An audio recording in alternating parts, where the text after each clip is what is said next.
22 বছরের খরা কি এবার কাটবে? শুরু হচ্ছে ব্রাজিলের বিশ্বকাপ জয়ের চূড়ান্ত রণকৌশল। কার্লো আনচেলত্তির স্কোয়াড কি পারবে হেক্সা এনে দিতে? নেইমার কি সুযোগ পাবেন? বিশ্বকাপের সোনালী ট্রফিটা শেষবার ব্রাজিলের আকাশ ছুঁয়েছিল 2002 সালে রোনালদো, রিভালদো, রোনালদিনহুর সেই জাদুকরী প্রজন্মের হাত ধরে। তারপর কেটে গেছে দীর্ঘ 2 দশকেরও বেশি সময়। মাঝখানে এসেছে অসংখ্য প্রতিশ্রুতি, ভেঙেছে অসংখ্য স্বপ্ন, কখনো সেমিফাইনালের দুঃস্বপ্ন, কখনো কোয়ার্টার ফাইনালের হৃদয় ভাঙা বিদায়। তবুও একটি প্রশ্ন বারবার ফিরে এসেছে, আবার কবে ফিরবে বিশ্বকাপ ব্রাজিলে? সেই দীর্ঘ আক্ষেপ ঘোচাতেই এবার অনেক আগেভাগে প্রস্তুতির পথে হাঁটছে 5 বারের বিশ্ব চ্যাম্পিয়ন সেলেসাওরা। বিশ্বকাপের মূল পর্বে লড়াইয়ে নামার আগে নিজেদের শক্তির দুর্বলতার কৌশলকে শানিত করতে তারা বেছে নিয়েছে ইউরোপের 2 কঠিন প্রতিপক্ষ ফ্রান্স ও ক্রোয়েশিয়াকে। এই 2 ম্যাচকে সামনে রেখে মার্চ মাস থেকে শুরু হচ্ছে ব্রাজিলের বিশ্বকাপ প্রস্তুতির আসল পরীক্ষা। এই প্রস্তুতি যাত্রার প্রথম গুরুত্বপূর্ণ ধাপ 16 মার্চ।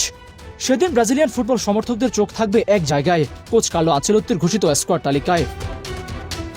অভিজ্ঞতা তারুণ্যের মিশেলে কেমন দল গড়বেন ইতালিয়ান এই মাস্টারমাইন্ড? কোন নতুন মুখ জায়গা পাবে আর কারা হবেন মূল ভরসা? সব প্রশ্নের উত্তর মিলবে সেই একদিনেই।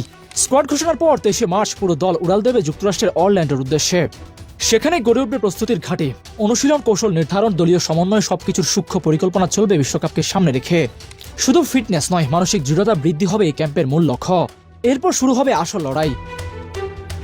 26 মার্চ বোস্টনে ফুটবল বিশ্বের দৃষ্টি আটকে যাবে এক হাই ভোল্টেজ দ্বৈরথে। প্রতিপক্ষ বর্তমান সময়ের অন্যতম শক্তিশালী দল ফ্রান্স, যাদের আক্রমণভাগে আছেন কিলিয়ান এমবাপ্পের মতো বিধ্বংসী তারকা। এই ম্যাচ নিছক প্রীতি ম্যাচ নয়, বরং ব্রাজিলের কৌশল, রক্ষণভাগে স্থিরতা, মাঝমাঠের নিয়ন্ত্রণ আর আক্রমণের ধার সবকিছুরই কঠিন পরীক্ষা। এক কথায় এটি হবে বিশ্বকাপের আগে সেলেসাওদের প্রথম বড় অ্যাসিড টেস্ট। প্রথম পরীক্ষার উত্তাপ কমার আগেই সামনে অপেক্ষা করবে আরেকটি আবেগঘন অধ্যায়।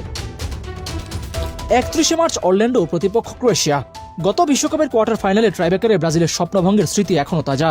তাই এই ম্যাচ কেবল প্রস্তুতির অংশ নয়, এর ভেতরে লুকিয়ে আছে এক ধরনের মানসিক প্রতিশোধের আকাঙ্ক্ষা, আত্মবিশ্বাস ফিরে পাওয়ার লড়াই। সব মিলিয়ে মার্চের এই 2টি ম্যাচ ব্রাজিলের জন্য শুধু সময়সূচির অংশ নয়, এগুলোই হতে পারে নতুন ইতিহাস লেখার সূচনা। দীর্ঘ 22 বছরের অপেক্ষা, অসংখ্য ভাঙা স্বপ্ন আর অনন্ত প্রত্যাশা সবকিছুর ভার নিয়েই সামনে এগোচ্ছে সাম্বার দেশ। মার্চের এই লড়াইগুলো ট্রফি এনে দেবে না, কিন্তু বলে দিতে পারে খুব গুরুত্বপূর্ণ একটি সত্য: সোনালী ট্রফিটা আবার ঘরে ফেরাতে কতটুকু প্রস্তুত কার্লো আনচেলত্তির শিষ্যরা।